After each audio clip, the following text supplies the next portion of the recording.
বন্ধুরা, আজকে একটা রান্নার ভিডিও নিয়ে চলে এসেছি। আজকে রান্না হবে ফুলকপি দিয়ে আর রুই মাছ দিয়ে ঝোল হবে। এখন ফুলকপিগুলো ভাপিয়ে নিয়েছি লবণ দিয়ে আর জল দিয়ে ভাপিয়ে নিয়েছি 5-10 মিনিট। আর এখানে 3 পিস রুই মাছ আছে। এখানে আলু কেটে নিয়েছি লম্বা লম্বা করে। এখানে আদা রসুন জিরে বাটা আর টমেটো কুচি আছে আর ধনেপাতা কুচি।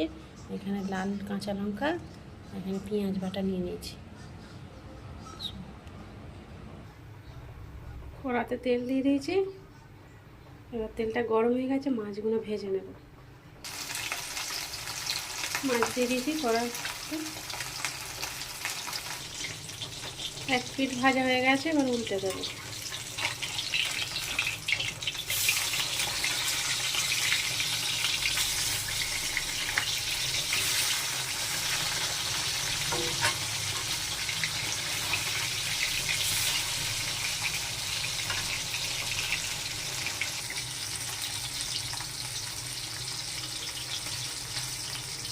লাল লাল করে ভাজবো মাছটা। লাল লাল করে ভেজে নিয়েছি, এবার তুলে নেব। মাছগুলো ভাজা হয়ে গেছে, এবার ফুলকপিগুলো ভেজে নেব।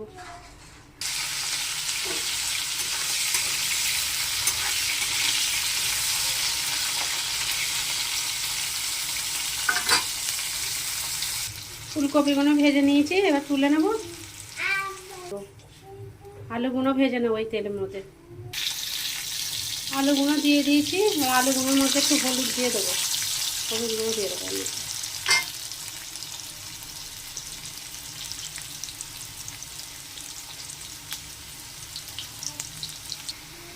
আলুগুলো ভাজা হয়ে গেছে, তুলে নেবো আলুগুলো। আলু ফুলকপি ভাজা হয়ে গেছে, এবার তেলের মধ্যে দিয়ে দেবো কালো জিরে দিয়ে দিয়েছি। এবার দিয়ে দেবো পেঁয়াজ বাটাটা।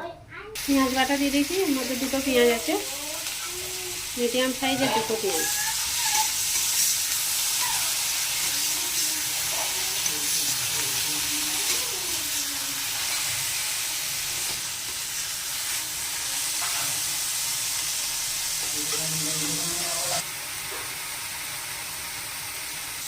এবার পেঁয়াজগুলো হালকা করে ভেজে নিয়েছি, এবার দিয়ে দেবো টমেটো কুচি।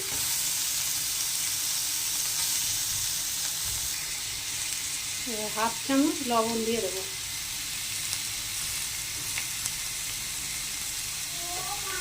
লবণগুলো গলে গেছে, এবার এর মধ্যে দিয়ে দেবো আদা রসুন জিরে বাটাটা দিয়ে দেবো। 1.5 চামচ আছে আদা রসুন বাটা। এবার দিয়ে দেবো 1 চামচ ধনে গুঁড়ো, 1/2 চামচ লঙ্কার গুঁড়ো, আর দিয়ে দেবো অল্প করে হলুদ। দিয়েছি, 1/2 চামচ দিয়েছি হলুদ। এবার দিয়ে দেবো লাল লঙ্কা বাটাটা 1 চামচ। এবার ভালোভাবে কষানো হয়ে গেছে, ফুলকপি আলুটা এর মধ্যে দিয়ে দেবো। ফুলকপি আলুটা দিয়ে দিয়েছি।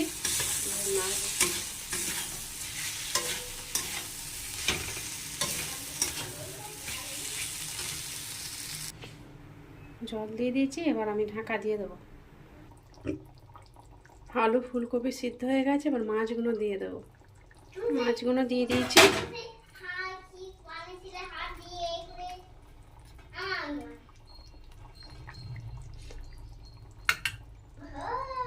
এবার ধনে পাতা কুচিগুলো দিয়ে দেবো।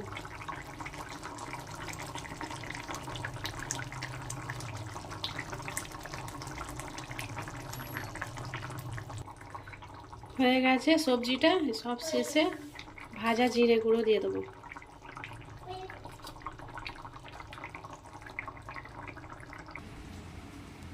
হয়ে গেছে রান্নাটা, এইরকম বানিয়েছি।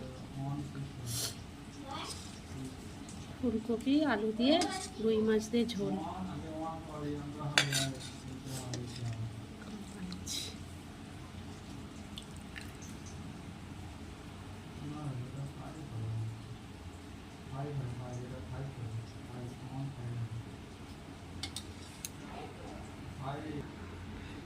বন্ধুরা, ভিডিওটা ভালো লাগলে লাইক সাবস্ক্রাইব করে দেবে। এখানেই শেষ করছি।